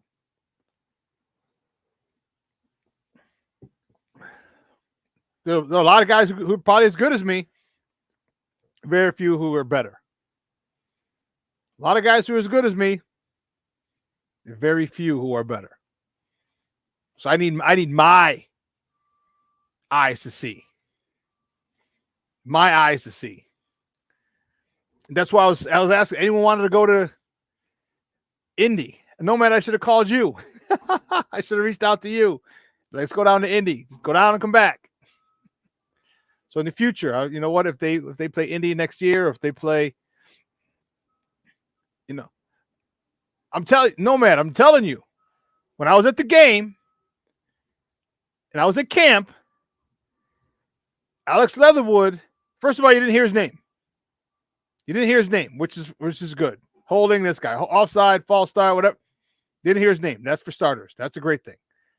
And two, when I watched came home, watched the game, dude, he is getting into his guy, getting up to the next level, cutting guys off. And then people this morning on the radio are like, yeah, he's on the bubble. I'm like, he's on the bubble. This is why you don't get people who don't know football to talk about football. Like, don't ask me to talk about rocket science because I'm not a rocket. I don't know shit about rocket science. I've seen rockets go up in the air. I've watched them take off from Cape Canaveral my whole life, but I don't know shit about rocket science. He's another one who looks, you say, looks comfortable. He's a guy who wants to stay. He's a guy who's found a place. And if you can find a place, in the NFL, especially, not just offensive line, any position, you're one play away from getting in. You're one play away from getting in and taking it to the house. By taking it to the house, I mean running it the rest of the season. One guy gets hurt. It lingers. Oh, man, he's out for the season. Man, that 1 or 2 game stint that you did just turns into the rest of the year. Now you make your mark. So listening to people like that, it's frustrating. Yeah, it is. But you have to understand the source. So it's not as frustrating for me anymore because when I hear people say things, I'm like, okay, it's him. Okay, it's him. I got to take that with a grain of salt. Real quick before we get out of here, hey, man, this chat has been jumping. Nomad hopping in here. Brandon Levinson coming in from the left coast. All right, I love it. Shorty's back in town. Mr. Shorty's back in town. All right, my guy Armando, my guy Junior, Armando Lara Jr. You know what I mean? This chat has been, whew, you guys are on it, doggone it. I love it. I'm looking at Charles Edward Bingham McDavid Sr. He's in the house. That's what I'm talking. The car god himself, Cornelius Squalls. Man, you guys are on it, doggone it. One of the things I want to just real quick before we finish up, got about a little less than 5 minutes here. Baseball season. Baseball. All right, the Cubs are in the stretch. I said it earlier in the top of the morning segment. The Cubs are in a stretch right now where they need to eat. They should have taken two out of 2 from the White Sox. Now they're in a situation where they need to sweep. All right, you got Kansas City at home. Kansas City sucks. You need to take all 3 out of Kansas City. Then you go to Detroit. Detroit sucks. Then you go to Pittsburgh. Pittsburgh sucks. Here's where the Cubs, first of all, should thank and pray, be thankful to the baseball gods. They got this stretch of just shitty teams. Shitty teams. Remember I talked to you about this last week? They're smack dab in the middle of it. Smack dab in the middle. You come out, because you got 4 at Pittsburgh, 5, 6, 7, Detroit, 8, 9, 10, and 12 with the White Sox. So you're 1-1. You should have been 2-0. You can go on a 10-2 run, 11-1 run. Cubs do that, they're in first place. Cubs do that, they're in first place. And then they just have to maintain it throughout the rest of the year. White Sox, on the other hand, what's there to say? What's there to say? Except bring up some guys that, give them some time in the show, so you can send them down to AA next year, and then maybe bring them up at the end of the year. But there's nothing to say. This organization is full of shit. This organization doesn't care about the fans. This organization doesn't care about anything but making money. As much as I'd love to have a boycott, the whole first series. The home opening series, especially opening day, first and foremost. I want a bear in there.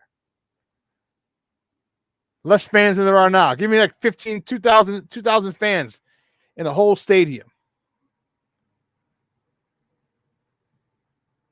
And it's not going to matter because they made $276 million last year. So if they drop to 250, oh boy, they're in the welfare line. But just to make a point, say, hey, we're tired of this nonsense. It's going to be a really, really warm weekend. I gave you the temperatures already. It's going to be 80 today. And after that, it's 90s. It's 90s. No, 85 tomorrow, 93 Sunday, 90 Monday, 92 Tuesday, 95 Wednesday, 92 Thursday. It's hot here in the Chi. So you know what? Enjoy it. Get out. There's festivals. There's a Pilsen Fest this weekend. I'll probably hit that. I'm going to my cousin's on Sunday, getting in his pool, hang out in the pool out there. Man, if you got someone with a pool, hit them up. Not, go to the beach. All right, you got the beaches here in Chicago. If you want to drive around, you can go to beaches in Indiana. You can go to beaches in Michigan. You got it. We got it. Okay, you got your son's jamboree tomorrow, weekend of football. Great stuff. Great stuff, B. Great stuff. I love it.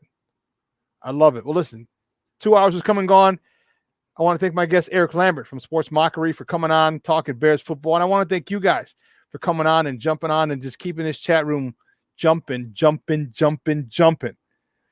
All right. I love it. And I appreciate it. Enjoy this weekend.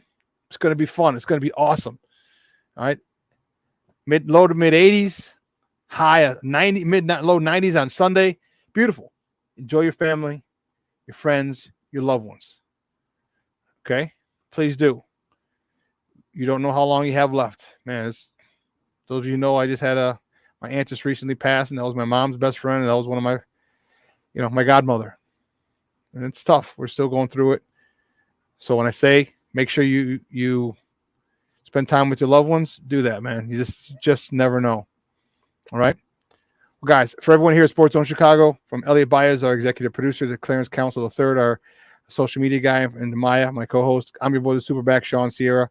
Guys, have a phenomenal weekend. I will see you guys on Monday, same bat time, same bat channel. And guess what, folks? Summer of Shawn is still going on. Bad Boy Summer is still going on. I'll see you on Monday, though. Your boy, the SuperBack. I'm out.